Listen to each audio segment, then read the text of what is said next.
The Xperia 1 Mark III looks an awful lot like all the other Xperia 1s, which is probably to be expected. In fact, if it wasn't for the gentle matte finish on this new phone, you'd probably say it was the Mark II from last year. It has a similarly placed camera unit and the same elongated, unusually ratioed screen. But Sony has upgraded the screen as well as those cameras, including some new telephoto technology. The latter there is indicative of this being another phone Sony is pitching at a very specific kind of smartphone shopper, which may or may not be you. At $1,300, the Xperia 1 Mark III is a very expensive phone. That's several $100s more than the iPhone 13 Pro Max and only a few $100s shy of Samsung's Galaxy Z Fold 3. Which, in case you forgot, still costs around $1,800. But if you like the potential of unrivaled smartphone camera control or just really like the aesthetic of Sony phones, there's an awful lot here to like. I'm not sure whether it's the similarities with Sony's camera series or just how sleek and understated this phone is, but I really like how it looks. Sure, a black oblong is far from exotic, but at least it's a little bit different to all the other black oblongs out there. And that's despite or thanks to the unusual screen ratio, which is 21:9. That makes it a little bit more widescreen than the phones you're probably used to. And this almost matte finish to it really speaks to the premium that Sony is demanding for this device. And yeah, it does pick up fingerprints. Now, the Mark III is the world's first 4K 120Hz screened phone. The Xperia 1 series has all come with 4K displays, but this is the first time it's amped up that Hertz rating, matching what we've seen in the latest iPhones as well as devices from Samsung. But before we get to that, side note, this isn't actually a 4K screen as you might know it. Now, I'm splitting hairs here, but it's 1644 by 3840, not quite the 4K like your TV would show. That would be 2160 by 3840. But particularly everything on the screen looks crisp and just, really precise. Lots of just fine detail in everything you're going to look at on this phone. And now, because it has a 1200Hz display, everything moves like a dream too. The 6.5-inch OLED Xperia 1 Mark II speaks to Sony's obsession with displays, and so you kind of expect it to match the best from Samsung and Apple. To do so, however, you have to switch on 120Hz. It's actually a setting that you will have to switch on yourself. And it will stay there, unlike the recent phones from Samsung and Apple, which actually dynamically adjust those refresh rates to save battery and use it when you're not going to see the benefit. Sony's phone sticks to 120Hz regardless of what you're doing, and that will obviously take its toll on the battery life. The new Xperia has front-facing stereo speakers which sound pretty good, and as you might expect from Sony, it's compatible with all of the latest music formats, whether that's high-res or 360-degree reality audio, which is obviously made by Sony anyway. Of course, you'll actually have to figure out for yourself whether you have the music files or how to get the music files to play on this phone. And it's worth noting that the Xperia 1 Mark III does have a headphone jack, which I'm sure at least one of you watching is happy to see.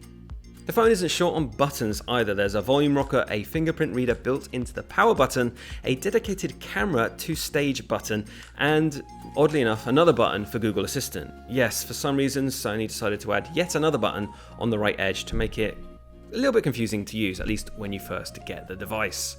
You can use it to summon Google Assistant, which is fine, although I could just use my voice, and unfortunately you can't switch it to launch any other dedicated apps, which is a bit of a miss. That's just a software tweak that Sony could make quite easily. Even now, a couple of weeks later, I'm still kind of fumbling the buttons sometimes and choosing the wrong one. I think 4 buttons is maybe a little too many in 2022.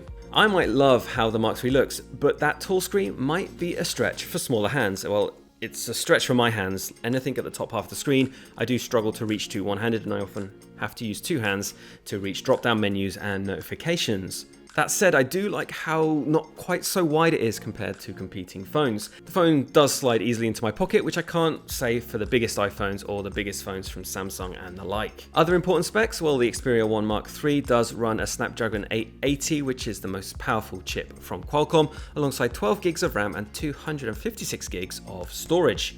Bear in mind though, if you're recording 4K, you might want to keep an eye on capacity.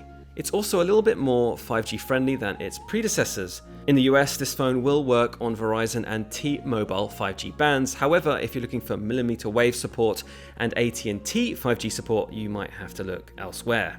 Sony has also increased the battery capacity on the Mark III up to 4,500 milliamps. That's a good 500 more than the Mark II. And it's probably well needed given that the screen can hit 120 Hz. Despite that, the Mark III, during my use, struggled to meet a full day of use. By late afternoon, it was often gasping to be plugged in and recharged. When I toggled the screen down to 60 Hz, I did get around a day and a half of use, which is pretty much par for the course for a flagship smartphone in 2021. The battery is big, yes, but so is the screen. Sony has been making smartphone camera sensors for other smartphone makers for years. However, that's never quite translated to killer smartphone cameras on its own devices.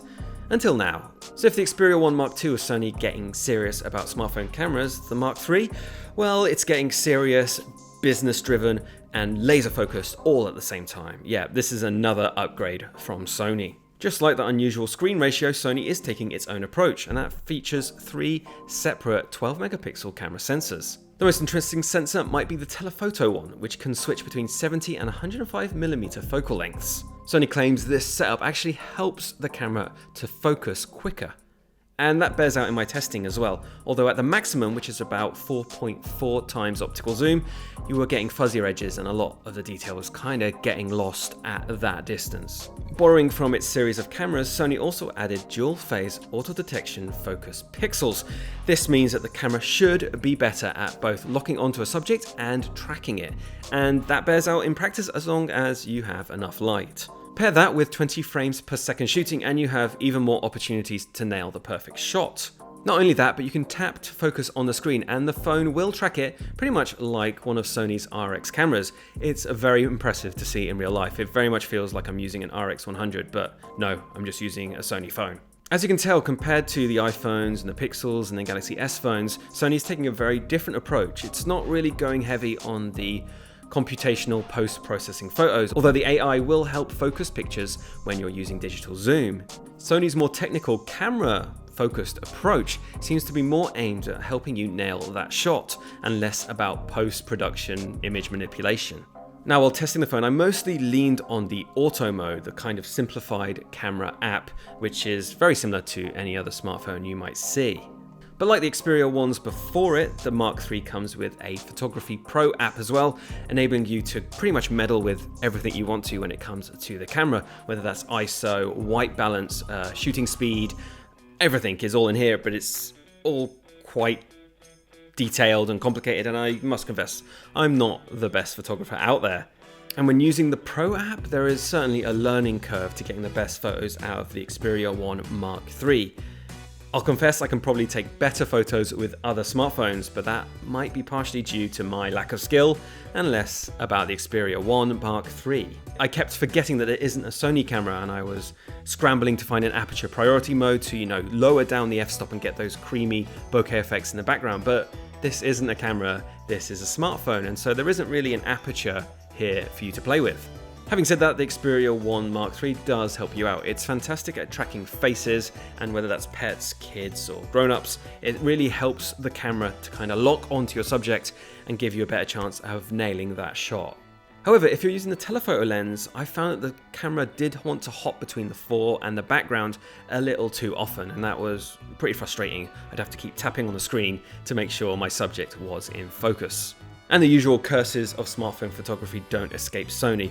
As soon as you're in lower light settings, all the skills in the world aren't gonna work. Unfortunately, that autofocus detection just doesn't work quite as well. And there's not an easy to access night shooting mode either, which is just kind of odd for a phone these days. Video captured by the Mark III was a pleasant surprise, but maybe I shouldn't be surprised. I mean, I'm recording this on a Sony camera right now. Whether it was 4K or 1080p, all the videos came out very nicely. I took the phone with me during a trip to Amsterdam and recorded both video in daylight and nighttime. The lack of rolling shutter on a moving tram and the accurate lighting as I recorded dark streets both impressed me.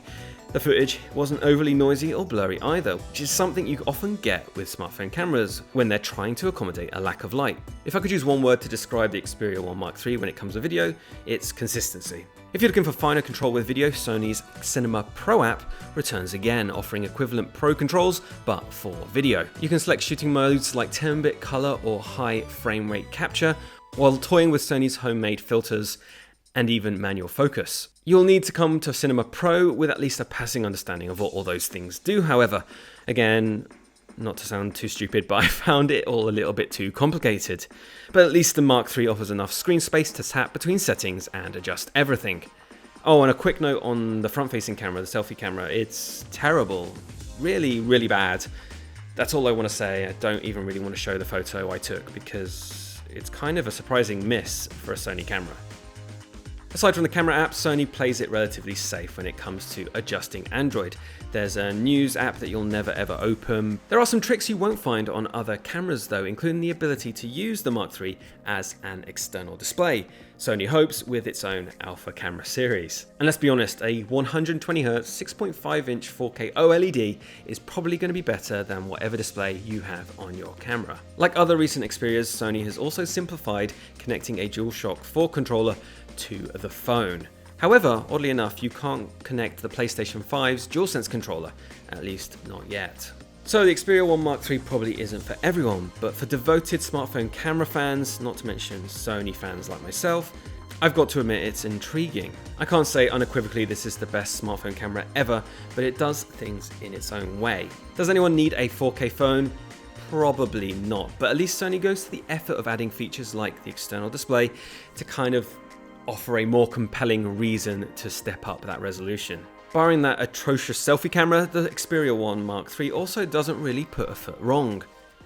Performance is good, the cameras are decent, the screen looks incredibly gorgeous. And if you have the patience and the skill, I think the Mark III can take some incredibly beautiful photos. I just think I might be lacking. For a lot of people, however, letting Apple, Google or Samsung software take some of the slack for delivering the best pictures will be a better fit, no matter how technically impressive Sony's proposition is. For more sample shots, make sure to check out the full review over at unrivaled.com and don't forget to like and subscribe for even more smartphone reviews. Thanks for watching, and I'll see you next time.